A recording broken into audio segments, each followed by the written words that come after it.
Rose Poussière, lorsqu'elle se risquait à entrouvrir la porte de l'hôtel Saratoga, où elle occupait une petite chambre depuis des années, n'oubliait jamais d'emporter son parapluie, quelle que fût la saison. Objet miracle, protection presque absolue, même au plus fort de l'été. Elle savait bien que la moindre goutte de pluie pouvait lui être fatale et la désintégrer. C'était ainsi et elle n'y pouvait rien, une sorte de damnation. Certains sont poursuivis par la foudre, brusquement livrés au feu du ciel, pieds et poings liés. Elle, c'était la pluie. La pluie la terrifiait, et les orages qui l'annonçaient. Il y a quelques années, elle s'était laissée surprendre par une averse diluvienne, alors qu'elle descendait tranquillement l'une des avenues principales de Ravenna.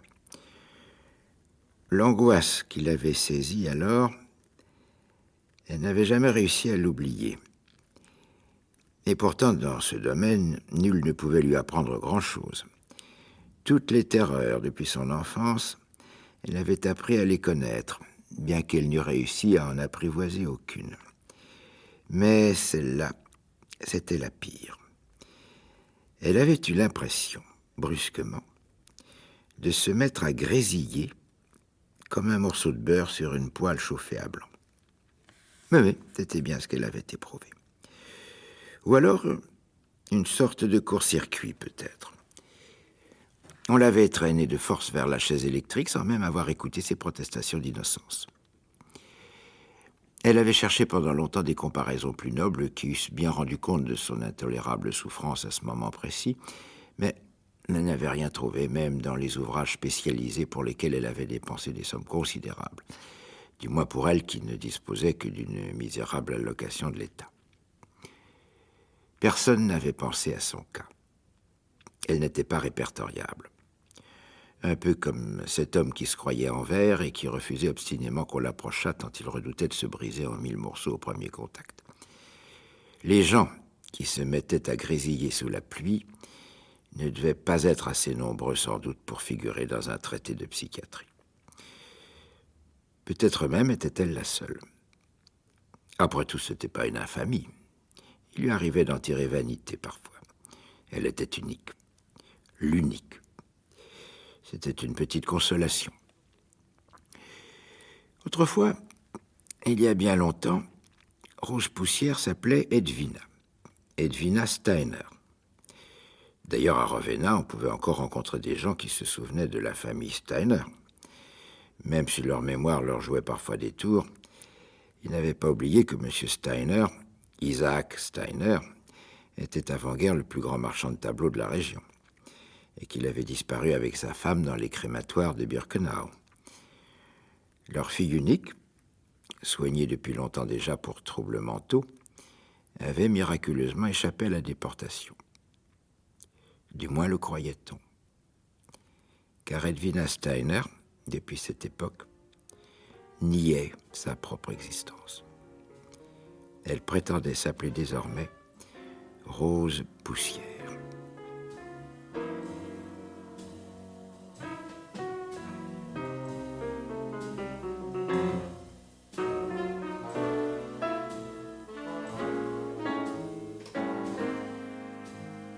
Autre personnage non moins étrange, un duc, est-ce vraiment un duc, qui la nuit fouille dans les poubelles pour y trouver des vieux collants. Il est aveugle, il s'est crevé les yeux.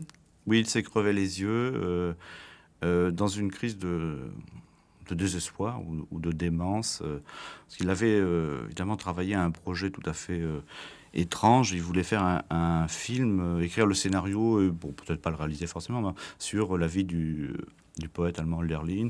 Un scénario qui aurait duré 73 ans, c'est-à-dire de 0 à 73, c'est-à-dire la durée exacte de la vie de Hölderlin.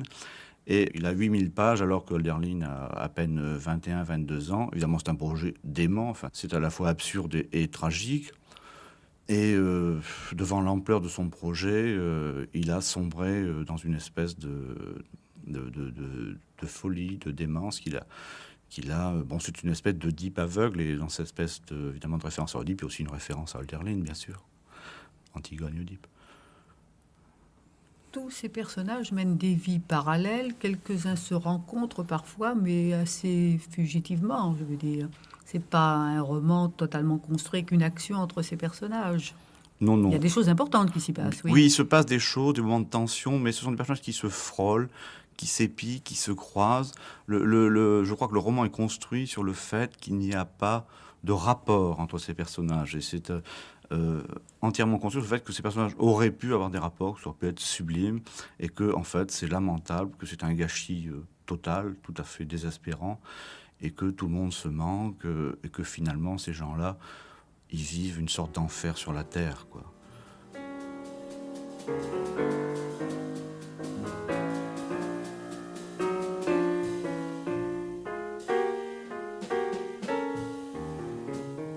Monsieur aperçut le duc de Reichswig. Il reconnut aussitôt sa grande silhouette cassée, mal dissimulée par la capote militaire bleu sombre qu'il portait presque toujours, quelle que fût la saison. Il était bien rare qu'il ne le rencontrât pas à cette heure de la nuit en train de faire les poubelles. Sa passion, la récupération des vieux collants féminins. On prétendait qu'il en possédait une quantité incroyable, qu'il entassait chez lui dans son petit appartement de la rue de Chine, dans la banlieue de Ravenna. Pas bavard, lui non plus. Encore moins que monsieur. Et méchant avec ça. Toujours prêt à blesser le premier venu avec sa canne blanche, qu'il maniait comme un sabre de cavalerie. Ici, tout le monde l'appelait le duc de Reichswig, mais il n'y avait personne qui se souvint d'où lui venait ce surnom. Sans doute s'était-il baptisé lui-même ainsi, après s'être crevé les yeux. Pour le moment, le duc semblait en difficulté. Il avait perdu l'équilibre, ses pieds, qui lui servaient de gouvernail, l'avaient trahi, et il avait basculé la tête la première dans la poubelle. Il faut dire que depuis que le maire de Ravenna avait imposé un nouveau type de poubelle standard, de presque 1,60 m de hauteur, la chasse aux collants était devenue très périlleuse. Si monsieur n'avait pas éprouvé un aussi vif dégoût de toute activité littéraire, il eût volontiers écrit un roman sur la vie dérisoire du duc de Reichswig. Ce type qui avait tout sacrifié pour une idée totalement absurde, le plus irréalisable, le plus délirant des projets. Voilà une des seules personnes pour qui il éprouvait un peu de sympathie dans cette saloperie de ville. Il y avait aussi cette rose poussière dont on lui avait parlé à plusieurs reprises lors de son arrivée à Ravenna, mais il n'avait jamais réussi à l'entrevoir. Il savait juste qu'elle se terrait depuis des années dans un hôtel minable dont il avait oublié le nom, et qu'elle s'appelait autrefois Edwina Steiner, bien qu'elle affirmât ne pas avoir le moindre lien de parenté avec cette femme, morte, selon elle, depuis plusieurs dizaines d'années. Il se souvenait aussi que l'on avait évoqué devant lui ses dons prodigieux de musicienne, alors qu'elle n'était pas encore devenue rose poussière, et que beaucoup la croyaient promise à un grand avenir. Mais sa passion pour Arnold Schönberg avait fini par la détruire. Malgré ses efforts désespérés, des errances interminables, elle n'avait jamais réussi à le rencontrer. À la longue, son amour, privé d'objet, avait fini par se transformer en agitation maniaque. Les psychiatres n'avaient pas eu beaucoup de mal à l'achever définitivement. Lorsque monsieur pensait à la destinée de Rose Poussière, il éprouvait une immense pitié. Il l'aimait un peu comme une petite sœur lointaine, inconnue, morte peut-être. Parfois aussi, il riait bêtement, nerveusement, car il trouvait cette histoire complètement idiote, pas du tout attendrissante.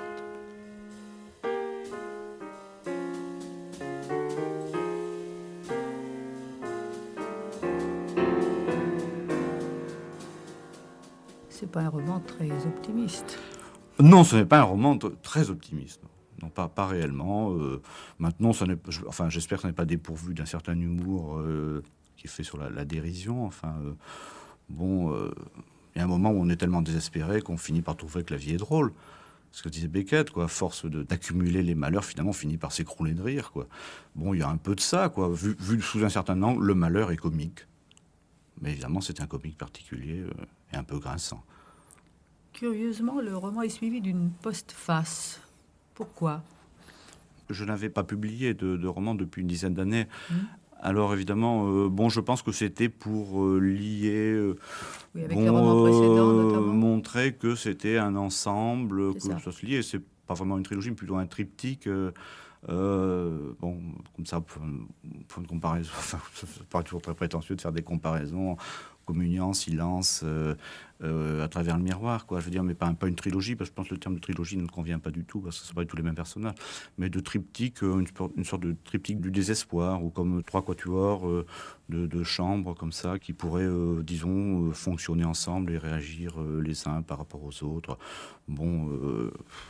Vous venez encore de prononcer le mot quatuor, et la musique, effectivement, est en filigrane dans tout le roman.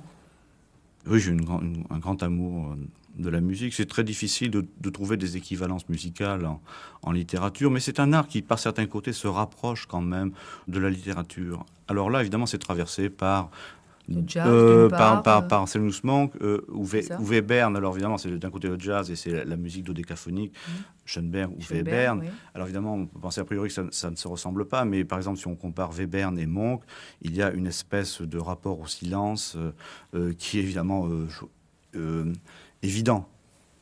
Et dans votre écriture, la musique, enfin, vous inspire, je veux dire par là, est-elle rythmée d'une certaine façon? Oui, je pense que le rythme, c'est vraiment l'écriture, oui. Je crois que c'est ça, oui.